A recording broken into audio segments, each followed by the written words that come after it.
Fala, guerreiro e guerreira, beleza? Meu nome é Jacques Fran Feitosa, tá? Estamos aqui no Raio Concurso para buscar a sua aprovação, beleza? Hoje a nossa aula, tá, vai ser sobre abuso de autoridade. É uma lei bem tranquila, uma lei com 29 artigos, bem sossegado. O senhor que está estudando aí para carreiras policiais, tá, com certeza, tá, é uma das legislações extravagantes importante para a sua prova. O senhor tem que estudar essa legislação porque ela é bem pequenininha e recorrentemente, né, vem caindo nas provas de concursos públicos aí, na área policial, tá? Uma lei bem tranquila, bem sossegada. A gente vai pontuar os principais tópicos aqui que vai cair na sua prova, tá? Que você vai buscar a sua aprovação, beleza? A lei de abuso de autoridade, tá? É a lei 4.898, tá? De 1965. Essa lei, tá? Ela veio lá do regime militar e vigora até nos dias atuais, tá? Vocês vão ver aqui que o abuso de autoridade é uma lei bem tranquila, tá? Aqui, né, o máximo que o agente pode pegar de punição, né, será, né, uma detenção aí de 10 dias até 6 meses. Essa é a pena máxima, né, se uma autoridade, né, ela cometer um abuso de autoridade, beleza? Qual vai ser os objetivos, tá, da lei de abuso de autoridade? A lei de abuso de autoridade, coloca no seu caderno aí os objetivos. Os objetivos aqui, pessoal, ela vai regular direito de representação. Olha, se atenta a esse direito de representação. Escuta o que eu tô falando. Ela vai regular direitos de representação, tá? Ela vai, né, fazer o direito de representação e os processos, tá, de responsabilidade de abuso de autoridade na esfera civil, penal e administrativa.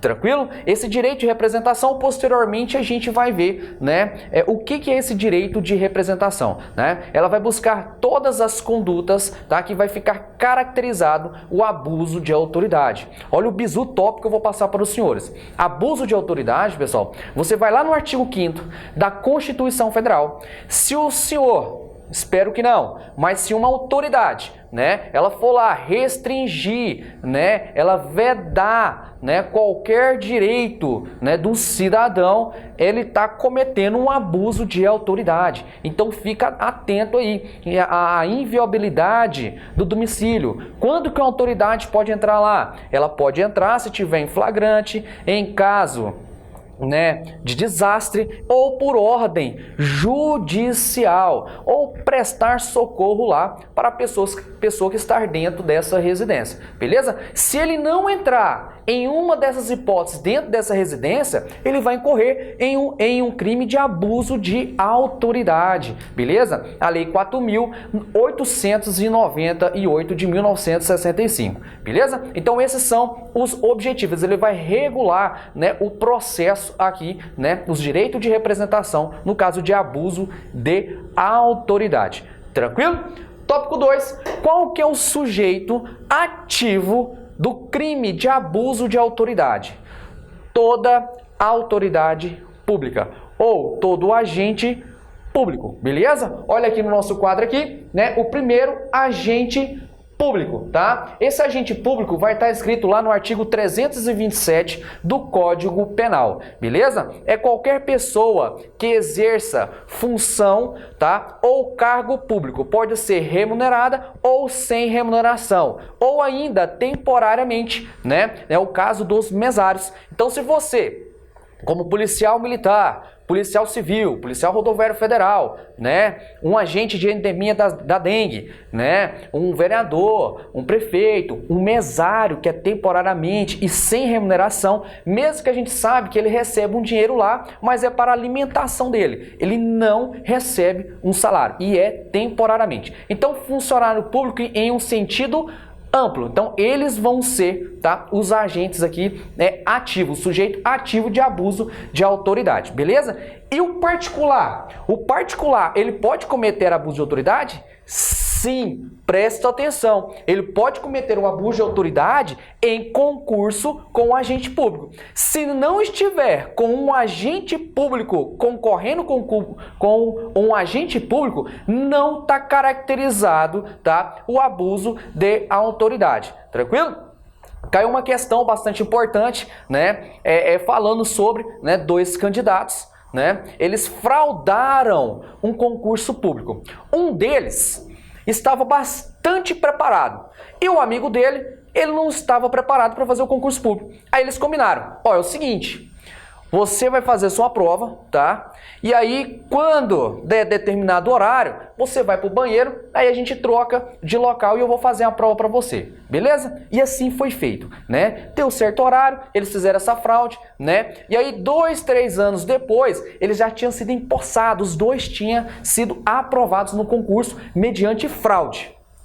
2, 3 anos depois, descobriu, né, que esses dois agentes, eles tinham cometido ali a fraude no concurso e sem a participação de agentes públicos. Aí eu te pergunto, tá caracterizado o abuso de autoridade? Sim ou não? Não, pessoal, não está caracterizado abuso de autoridade. Eles cometeram outro crime, tá, por fraudar o concurso público, porque eles não são agentes públicos e eles eram particular e eles não estavam em concurso com outros agentes, tá? Então, o particular, para praticar o abuso de autoridade, ele tem que praticar o abuso de autoridade com um agente público. Se não estiver com outro agente público concorrendo, tá? Não vai estar caracterizado. Outra coisa, o agente público ele tem que se valer, tá, da sua, né, investidura do seu cargo, usar o seu cargo, né, para cometer o abuso. E o particular tem que saber, né, que ele é um agente público, ele vai se aproveitar daquela situação lá, que ele é um agente público e cometer, né, um abuso de autoridade. Então, toma cuidado com o particular quando que ele vai cometer, né, o abuso de autoridade. Exemplos de agentes públicos, né? Agente de endemia, policial militar, policial civil, policial rodoviário federal, né? O prefeito, vereador. Agora se atente aqui, tá? O policial militar, os agentes, eles podem cometer, né, abuso de autoridade durante o serviço ou durante o seu horário de folga, tá? Se valendo da sua posição. Aí tá caracterizado aqui o abuso de autoridade, beleza? Agora é o seguinte, e o agente público aposentado ou o policial militar da reserva ou, tá, sendo reformado, ele pode cometer um abuso de autoridade? E aí, guerreiro, pode ou não pode? Não, pessoal. O agente público aposentado não vai cometer crime de abuso de autoridade, tá? Vamos colocar essa observação no seu caderno sobre o agente público aposentado. Coloca no seu caderno. Coloca assim, ó. Observação. O agente público aposentado. O agente público aposentado não comete crime de abuso de autoridade. O agente público aposentado não comete crime de abuso de autoridade.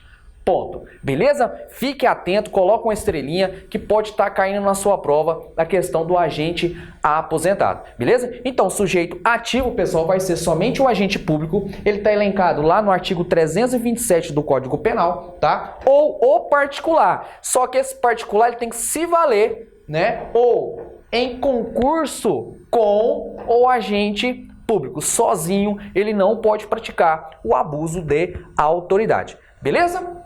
Vamos para o nosso próximo tópico aqui, as esferas, tá? A gente pode, né, processar esse agente em 3 esferas. Quais são as esferas? Ele vai responder por abuso de autoridade, pessoal, na esfera administrativa, na esfera civil e na esfera penal. Ele pode responder cumulativamente pelas 3 esferas? Sim, ele pode responder pelas 3 esferas simultaneamente, tá? Não precisa necessariamente, tá? Ali o seu superior hierárquico fala, não, tem que esperar instaurar um processo penal ou um processo civil para aplicar, tá? Para instaurar o nosso processo administrativo. Não existe essa situação aqui dentro da lei de abuso de autoridade. Ele pode responder pelas três e elas podem ser simultaneamente, tá? E ele pode ser condenado ali cumulativamente nas três esferas tranquilamente, beleza? Outra situação que pode cair na sua prova, a questão da esfera administrativa. Ela não precisa ser sobrestada. O que é sobrestada? Ou sobrestada? Sobrestada é ela parar, esperar, para aguardar, tá, as demais esferas aqui. Negativo não existe. Na sua prova vai cair, vai falar, né, que a administração pública em processos administrativos de abuso de autoridade, ele tem que aguardar, ser parada para aguardar as demais esferas. Isso não existe aqui na lei de abuso de autoridade, beleza? Elas podem ser aplicadas cumulativamente, simultaneamente. Não precisa estar aguardando, tá, uma esfera ou determinado juiz da esfera penal ou da esfera civil se pronunciar sobre o abuso de autoridade, beleza? Então fiquem atentos nesse bizu que eu passei para os senhores, beleza? Vamos colocar aí no seu caderno uma observação, tá, sobre a esfera administrativa, beleza? Coloca aí observação. Coloca assim, ó. Na esfera administrativa,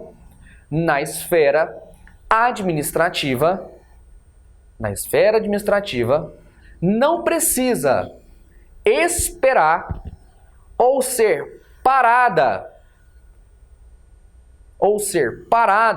para aguardar as demais esferas.